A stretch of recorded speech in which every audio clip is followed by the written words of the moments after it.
Good morning to all of you. DAV police public school की हिंदी कक्षा में आपका हार्दिक स्वागत है। पहले की कक्षा में हमने कबीर के जीवन के बारे में, उनके द्वारा रचित साखियों का अध्ययन किया था, जिसमें से कुछ साखियां शेष रह गई थी। तो आज हम इस कक्षा के दौरान उन साखियों का भावार्थ और शब्द का भावार्थ समझेंगे। कबीर दास द्वारा रचित शब्द आपकी पाठ्य पुस्तक में निहित है, जिसके अंतर्गत दो पद हैं, पहला पद और दूसरा पद। पहला पद आपके पाठ्यक्रम में है, परंतु दूसरा पद आपके पाठ्यक्रम में नहीं है। इस पद के अंतर्गत स्वयं परमात्मा मनुष्य को संबोधित करते हुए कहते हैं कि हे मनुष्य, मेरा निवास न तो मंदिर में है, न मस्जिद में है, न किसी क्रियाक्रम में और न ही योग साधना में। ईश्वर तो हर सांस में समाया हुआ है, अर्थात संसार के कण कण में ईश्वर का वास है। उसे पल भर की तलाश में ही पाया जा सकता है। हिंदू मुआ राम कही मुसलमान खुदाई, कहे कबीर सो जीवता जो दुहू के निकट न जाई। मुआ मरा हुआ, जीवता जीवित, दुहू दोनों। इस साखी के अंतर्गत कबीर दास जी कहना चाहते हैं कि हिंदू लोग, हिंदू जन राम कहते कहते मर गए और मुसलमान खुदा कहते कहते इस संसार से चले गए। कबीर दास जी कहना चाहते हैं कि जीवित रहने का अधिकारी वही व्यक्ति है जिसके अंदर धार्मिक भेदभाव की भावना नहीं है, जो मानवता को ही सर्वश्रेष्ठ मानता है, जो दुहू के निकट न जाए, जो न तो अपने आप को हिंदू माने और न ही अपने आप को मुसलमान माने। कबीर दास जी कहना चाहते हैं कि वास्तव में वही व्यक्ति जीवित कहलाने का अधिकारी है जो हिंदू, मुसलमान और राम खुदा दोनों से दूर रहता है। इन पंक्तियों का आशय यही है कि भगवान राम और खुदा दोनों से अलग है और मानवता हिंदू और मुसलमान के भेदों से ऊपर है। इसलिए कबीर दास जी हमें कहना चाहते हैं कि हमें धर्म के आधार पर कोई भेदभाव नहीं करना चाहिए। काबा फिरी कांसे भया, राम ही भया रहीम, मोट चून मैदा भया, बैठी कबीरा जीम। काबा मुसलमानों का पवित्र तीर्थ, कांसी काशी, भया हो गया, मोट मोटा, चून आटा, जीम भोजन करना। कबीर दास जी इस साखी के अंतर्गत कहना चाहते हैं कि जब मैं हिंदू मुसलमान के भेदभाव से ऊपर उठकर निष्पक्ष होकर भगवान की भक्ति करने लगा, तो मेरे लिए मुसलमानों का पवित्र तीर्थ काबा काशी के समान पवित्र हो गया और राम का नाम रहीम के समान पवित्र हो गया। मेरे लिए काबा, काशी और राम और रहीम में कोई अंतर नहीं रहा, जिसे मैं मोटा आटा समझकर अखाद्य समझता था, खाने योग्य नहीं समझता था, जिन बातों को मैं ग्रहण नहीं करता था, वही मेरे लिए बारीक मैदा हो गया। अर्थात अब मेरे अंदर से धार्मिक भेदभाव की भावना समाप्त हो गई है। उन्हें मैं जो चाहे मैं काबा जाऊं तो मेरे को काशी के दर्शन होते हैं, काशी जाता हूं तो काबा के दर्शन होते हैं, राम की पूजा करता हूं तो रहीम के दर्शन होते हैं और रहीम की पूजा करता हूं तो राम के दर्शन होते हैं। कहने का आशय यही है कि जो धार्मिक भेदभाव की भावना थी, जो हिंदू और मुसलमान, राम और रहीम के नाम पर जो मेरे हृदय में दुर्भावनाएं बसी हुई थी, अब वे समाप्त हो गई है। बच्चों, यहाँ पर मोट चून किसे कहा गया है और मैदा, वह मैदा कैसे हो गया है?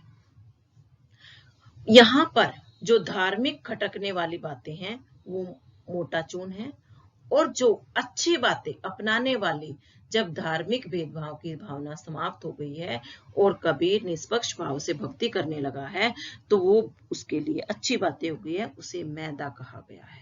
हमें हिंदू और मुसलमान, राम और रहीम से ऊपर उठकर मानवता को सर्वश्रेष्ठ मानना चाहिए। ऊंचे कुल का जन्मिया जिकरनी ऊंची न होए, सुबरन कलश सुरा भया साधु निंदा सोए। जन्मिया जन्म लेने वाला, करनी काम क्रियाकलाप, सुबरन सोना, कलश घड़ा, सुरा शराब।